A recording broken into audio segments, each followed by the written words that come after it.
In 2019, archaeologists discovered the world's oldest building. That building was 476,000 years old and basically consisted of two carved fitted wood pieces together. I think we're stretching the term of building, but you can look at it for yourself. In 2013, the Time Team, which happens to be the second best TV program ever made, discovered this pylon buried under the Thames River by the Romans about 2,000 years ago. The pylon was used for early dock work along the Thames River in Londinium. And this is a 4,500-year-old wooden boat buried by the pharaoh Khufu in the desert as a grave offering. Some of this wood looks like it's been sitting on the wood pile for just like a year. And then finally, this is a 300-million-year-old tree stump buried in a coal mine from the Permian period. As many of us know, a lot of the coal that we use and burn actually comes from buried trees. And so we've known forever that burying wood sequesters a lot of carbon. And you can literally see the fossils of buried trees all over coal deposits. So, since buried wood was how we got into this mess in the first place, why not bury wood to get out of this mess? Trees are enormously efficient at removing CO2 from the atmosphere. They're better than almost any other solution out there. They obviously use energy from the sun, they're pretty water efficient, anybody can grow them, and the photosynthetic apparatus is so crazy efficient that we haven't even figured out how it fully works yet. Now, we don't need to get into quibbling about whether or not bamboo grows faster than trees or whether or not some direct air capture, blah, blah, blah, blah. The point is that trees can remove a huge amount of CO2 from the atmosphere. In fact, I've seen forests that are removing 30 to 40 tons of carbon per hectare per year. That's a lot of carbon per hectare per year. But the thing is, if you plant trees just one time, obviously what can happen is that people can go and cut those trees down. The trees can die, they can catch on fire. Eventually those trees will hit a peak, so they may remove 30 or 40 tons per hectare per year for the first 20 years, but then they'll slow down and eventually hit an asymptote. And, maybe more importantly, we're talking about contract periods in social science that may last 40 years. When you bury wood, you are potentially securing this wood until the next ice age, maybe even longer if you're lucky. And generally, you don't have to worry about contracts being broken. Now, you may be thinking to yourself, how horrible would it be if we went and cut down a bunch of trees and buried them, destroyed a whole ecosystem, just to sequester some carbon out of the atmosphere? Doesn't that defeat the whole purpose of what we're trying to do, which is make the planet better? This is the major public perception of wood burial, and this is, I think, why it's not taken off more, but I hope to convince you in this video that it doesn't need to be like that. That wood burial can really be a win-win for everybody, for the local environment, for the climate, and even for the economy. Okay, so let's start with the number one reason that we should think about wood burial, which is that we cut down a lot of trees already. In fact, in most of the world's forests, we cut down trees. The thing is that we are really inefficient when we do that. The U.S. Forest Service, for example, estimates that as much as 40 to 50% of a particular harvest in certain geographies may just be wasted. I think a national average is closer to 25 to 30%. So when you cut down a tree, 25 to 30% of that biomass is just going to be wasted. It's just going to go right back into the atmosphere. And that's not even really counting the fine branches or the stumps. So there's a huge amount of waste in our forestry systems that exists today. And most of the time that waste just equates to a tree being grown and then being cut down and that wood just kind of decaying very quickly and the carbon going back up into the atmosphere. On the west coast of the United States and Canada, what we do is we pile up all the extra wood that we don't want, the slash. We put it into gigantic piles, and we set those piles on fire. I'm not even kidding. The reason that we do this is that we don't want slash sitting around out there. This is fuel that could cause a wildfire, and so it's better to put that slash into a single pile and burn it in a controlled environment than it is to just leave it on the site. And so we are literally burning a very sizable percentage of the amount of wood that we are growing and cutting down. Why not bury it? Why not just get a digger out there and bury it? If you drive around the West Coast, you can often see these piles. And I've even known people whose entire job it was to just drive around and set these piles on fire. On the East Coast of the United States and Canada and whatnot, it's more common just to leave the slash on the ground. Maybe a common practice will be to kind of run it over a couple of times with the harvest equipment, make sure that it decays more quickly. But still, it's just going to waste. Now, you might point out that like dead wood lying on the ground in the forest is a good thing, and I absolutely agree. But when you conduct a forest harvest and something like 30% of the wood from that forest is just being left on the site, that is nowhere near a natural environment. It might be more natural for something like 1 to 5% of the forest wood to be laying on the ground decaying. But these forest harvests are nothing like that at all. And so we're not necessarily proposing like getting rid of all dead wood and burying it, but what we have right here is an inefficiency in the current system.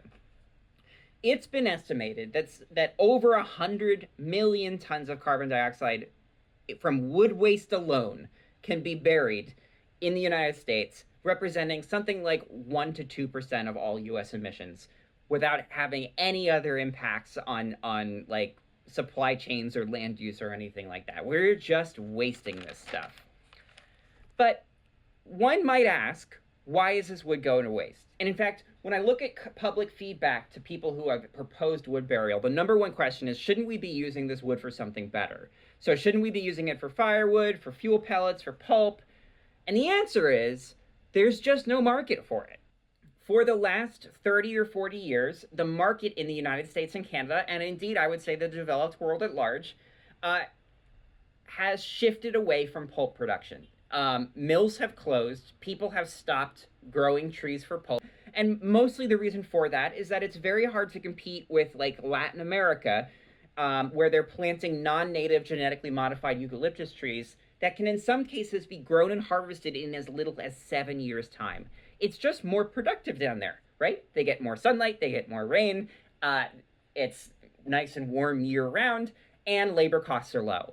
And so the pulp markets in the developed world have largely evaporated. Now, this is a very general statement, because there's still a very healthy pulp market, for example, in the southeastern United States. And people would still argue that there's a healthy pulp market in other places too, like, the West Coast and stuff like that. But that's, I would argue otherwise. So the pulp market has fallen out from the bottom of a lot of the developed world. And this is not a good thing, because we really, really need a financial reason for people to cut small trees in order for us to maintain forest health properly. And I'll give you a whole bunch of reasons why that's the case. Firstly, when we go and we plant trees, we need to plant trees at a very high density, because we need it to be the case that they can basically grow in and very quickly shade in the entire area, so that like competing vegetation like blackberry bushes don't come in. So you plant trees very densely, and if you don't come in and thin some portion of those trees later on, the whole forest kind of grinds to a halt. So you end up in a situation where, the trees are then like competing with each other very, very aggressively. You get very small trees. Overall carbon accumulation, tree growth, it doesn't look great, and you don't have a very natural looking forest. A natural looking forest has kind of widely spaced trees that are usually governed by gap dynamics. And what you end up usually with a planting that you've done, if you haven't actually thinned it, is oftentimes you'll end up with a very dense forest where the trees are all like competing with the limited resources. So thinning any planted forest is really a valuable tool for bootstrapping ecological succession, letting it grow faster, letting it look like a more mature forest in general. Another real important ecological reason why we need pulp markets, why we need to be able to cut small trees, is that when trees die, we want to be able to remove them. There's a lot of instances in which like a wind throw will come along and kill a bunch of trees, or for example, or maybe a wildfire will come along and kill a bunch of trees, or you'll just have a tree species that has a fairly limited age. It's not uncommon for a tree species to have an age of like 80 years, and those trees all grow up and they all die at the same time maybe, and you need to go in and you need to remove that. Now obviously this costs money to go in and remove those trees so that you can promote regeneration and create another generation of forest. but without some way of selling that pulp, you end up in a bad situation.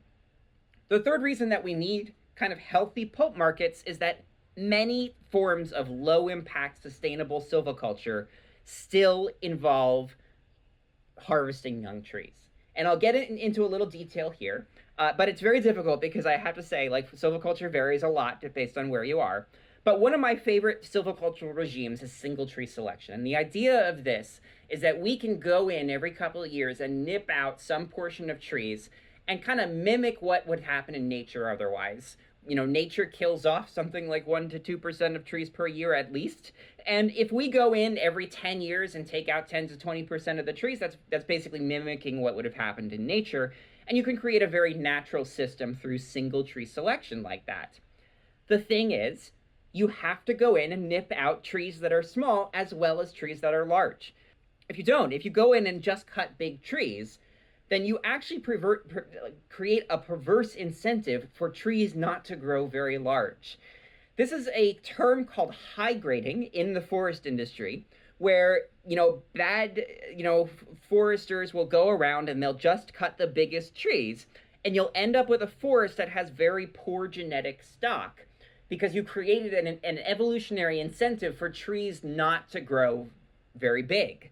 So if you keep doing this 2 or 3 times, you end up with a forest that looks like crap. And in fact, you can drive around a lot of the United States and you can see that a lot of the US forests look like crap because we've been doing this for the last 100 to 200 years. So it is important to take out little trees as well as big trees. If you're going to take out little trees, you need a market to sell that stuff on. Finally, and maybe the most important point that you all are probably thinking of already, we need to be able to remove small trees for fire suppression, because small trees represent ladder fuels in really dense environments, and ladder fuels can allow fires to spread from kind of small, localized environments into like these big mega fires that we see across the US West Coast. We see mega fires for a lot of reasons, like historical fire suppression, politics of the region, regulations around controlled burns. But one of the reasons that we see megafires is that there's not enough of a pulp market on the West Coast, because there's no financial incentive for someone to go in there and take the small trees out unless they're being paid by some sort of grant or some sort of fire suppression regime. If pulp was selling for $50 a ton in California, then, we'd have a lot less problem with our forests being overstocked with ladder fuels. So, for all of these reasons, in terms of forest health, it really makes sense to cut down small trees and have a place for that to go. And right now, in a lot of places, we don't have any place for that to go. There are literal, geographies across the United States where the pulp and biomass market doesn't exist. And so forest management in those places is very limited in terms of what you can do. And I would include places like California, a lot of the Northeast. Yeah. So why not create a new market for biomass? Wood burial.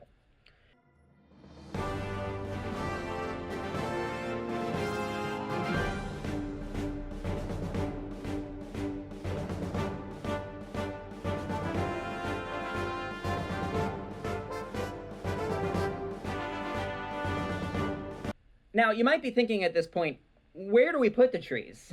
But the fact is that, we have a lot of places that really could use wood burial as a remediation technology. So, for example, we have an enormous amount of open, unremediated mines and quarries across the United States. From little tiny gravel pits that are just used at a hyper-local level to get gravel for a dirt road, to the gigantic mountaintop removal schemes that have more or less grazed off the tops of half the mountains in the Appalachians. So we really could be filling up these areas with wood and then remediating the top with some sort of cap and creating refueling a new ecosystem at the same time. And I have to say, I think there's something deeply romantic about refilling old coal mines with buried wood. We took buried wood out, it got us into this mess, let's put buried wood back. I mean, in my own town of Bellingham, Washington, we have hundreds of miles of mines sitting right underneath me right now, flooded with an anaerobic environment. I mean, is it practical to drain a 100-year-old mine and get down there with buried wood? Probably not, but it's certainly romantic, I think. In terms of area, you can basically store about 100,000 tons per hectare at a 10-meter or 30-foot depth. So what does this mean to anybody? I mean, if you took all of the land that we're currently using in the United States for landfills, that means that you could store 40 billion tons of CO2. But of course, and that is only assumes a 30-foot depth. But of course, we're talking about burying wood here. We're not talking about burying toxic sludge. So realistically speaking, burying wood in a lot of these places would really just look like remediation. It would really maybe just look like, increasing the elevation of your grassy, field in your local park, or it would maybe just look like filling in a gravel pit and remediating it on top and creating a beautiful, I don't know, whatever it is. Maybe it's a grassland or a wetland or something like that. Let's talk about scale. So, can we solve climate change with wood burial? No, we can't. It's been estimated by one paper, for example, that potentially we could, with just kind of the unused and unwanted wood products that we're currently harvesting, deal with about 11 billion tons per year of carbon dioxide emissions. We currently emit 42 billion tons. So, even if we're putting all of our excess slash and wood into the ground, we're still probably only hitting a quarter of the amount of damage that we're doing to the climate right now. But that still gets us something like 0.45 degrees before the end of the century. I have to say, I think that number was fairly optimistic. I don't think that there's ever going to be a world in which we can bury 11 billion tons of wood. We're just not that efficient a set of creatures. On the other hand, the case can be made that there's a lot of sources that you can get wood from that isn't just like slash or excess wood. One could potentially envision converting a lot of pastures right now into forests and using those forests to bury wood, and that would really boost the numbers. In the United States, estimates range from anywhere from 1 to 8.5% of annual emissions, depending on which papers I read. And all of those, I would say, are probably very optimistic because I obviously don't see that much climate action happening anywhere in the United States. But hypothetically, what all this says is that we could really make a dent in climate change with wood burial at the very least. And here's the thing that I keep coming back to. Anybody can grow a tree. Anybody can bury a tree. You don't need $1 million factory and like a team of PhD scientists to do this. We already have the equipment and the tools and all the knowledge in rural economies across the entire world. And the thing is, burying wood, it benefits local economies by giving them a pulp market. It benefits forest health in a lot of different ways. It helps the climate, and it can really mitigate fire risk. It wasn't too long ago that in the Great Depression, FDR set fire to food crops and killed enormous numbers of cattle purely for the economic benefits. Because the rationale was the market for agriculture was falling out and we were losing a lot of farmers. Well, the same thing is happening in the pulp market today. And purely for the economic benefits, never mind the forest health benefits and the climate benefits, it kind of makes sense for there to be some sort of subsidy program to take a lot of this excess biomass off the market. This is where we get the term government cheese, after all. So who's doing this? Who is burying wood? I know of 3 to 4 companies that are doing this. Wood Cache is one company that buries residuals. So this is like the leftover slash. Carbon Lockdown is another company that buries residuals, I believe. They both have small wood vaults across the United States.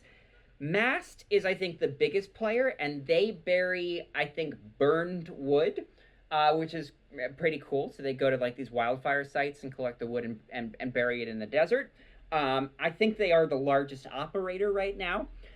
And I've heard that Kodama does this, although if you go on their website, they mostly talk about building robots these days. So I don't know if they're still interested in burying wood.